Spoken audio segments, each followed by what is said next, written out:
What if I made the biggest mistake of my life? That thought kept me awake every night for months after leaving the day-to-day of my 22-year TV career. I had traded certainty for a whisper, and that whisper was getting louder every day, telling me I was failing. Here's what I learned about the voices in your head that try to destroy you.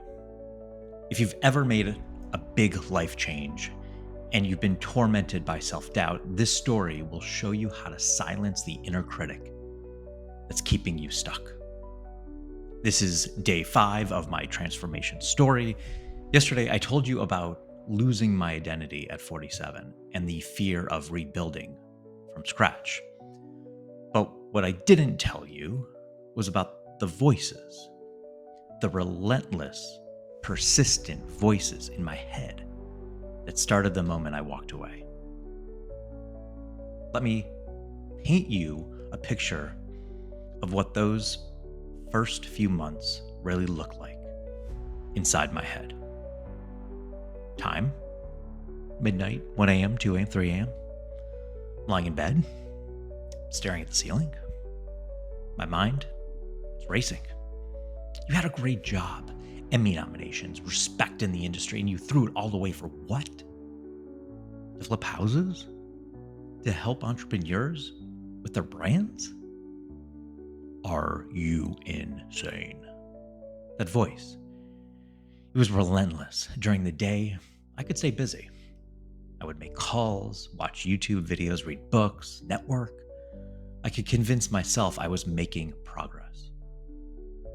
But at night, when everything was quiet, that's when the voices got loud. Everyone thinks you've lost your mind. You're 47 years old. This is when you should be at the peak of your career, not evolving or starting over. What if you can't make this work? What if you run out of money? What if you have to go back with your tail between your legs? And the worst one, what if I've made the biggest mistake of my life? I traded certainty, that every other Friday paycheck, to respect the identity for that whisper. A whisper that maybe, just maybe, there was something bigger out there for me.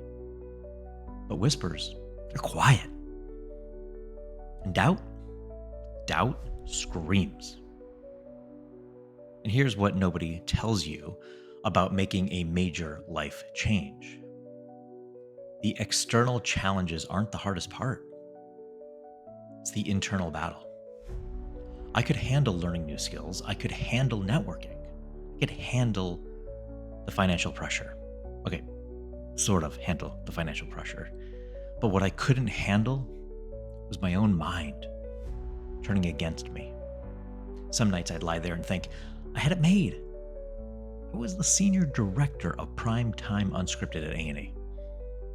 I oversaw shows that generated hundreds of millions of viewers. I had Emmy nominations. I was respected in my industry. And I walked away from it. For what? To struggle, to stress about money, to question everything I thought I knew about myself. The voice would get more specific. Your old colleagues are probably laughing at you. Your family is probably worried you lost it. I started second guessing every decision, every conversation, every move I made. But then something shifted. It happened because of a conversation with Francis and Lola. Francis had planted a seed early on. He told me, Brad, you've got $1 million business in your background. At first, I didn't believe him, but one night during one of those 3 a.m. anxiety sessions, I started thinking about what he said differently. What if the voice in my head wasn't telling me the truth? What if I've made the biggest mistake of my life was the wrong question? What if the right question was, what if staying would have been the biggest mistake of my life? What if the right question was, what if staying would have been the biggest mistake of my life? I started to realize something. That voice of doubt, it wasn't protecting me. It was keeping me small. For 22 years, I had made other people unforgettable. I had created content that dominated culture. I had the skills to help anyone become impossible to ignore. But I was ignoring myself. The voice wasn't freedom. It was fear. Fear dressed up as logic. And here's what I learned about those voices in your head. First, they're normal. Everyone who's ever made a significant change has heard them, right? I'm sure you have. The difference between people who succeed and people who go back to their old life isn't that successful people don't hear the voices, because they do. It's that they don't let the voices make the decisions. The voices do not make the decisions. Second, the voices get loudest right before the breakthrough. It's like your old identity is fighting for its life. It knows change is coming. So it turns up the volume on fear and doubt. And third, you have to learn to distinguish between fear and intuition. Fear says, what if you fail? Intuition says, what if you don't try? Fear keeps you stuck. Intuition moves you forward. The voice was telling me I'd make a mistake. Well, that was fear. The whisper that told me there was something bigger out there, that was intuition. And I had to choose which one to listen to.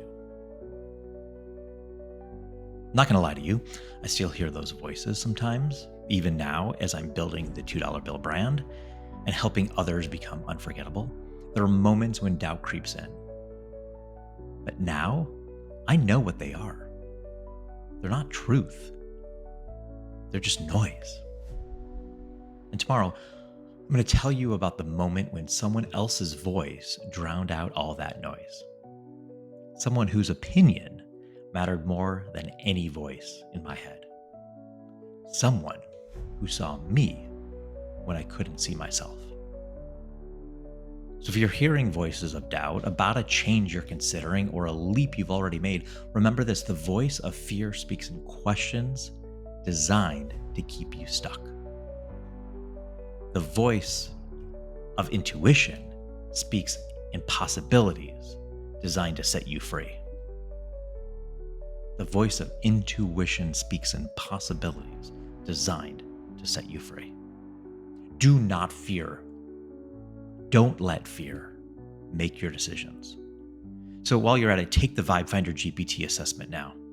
It's below, the link is below, it's all free. Discover what makes you the $2 bill in a wallet full of ordinary experts. Again, link below. And also, I've got this brand audit. I only have 2 spots left this month at the very special rate. These 90-minute deep dives help you silence the noise and find your authentic voice. So be unforgettable. Be the $2 bill.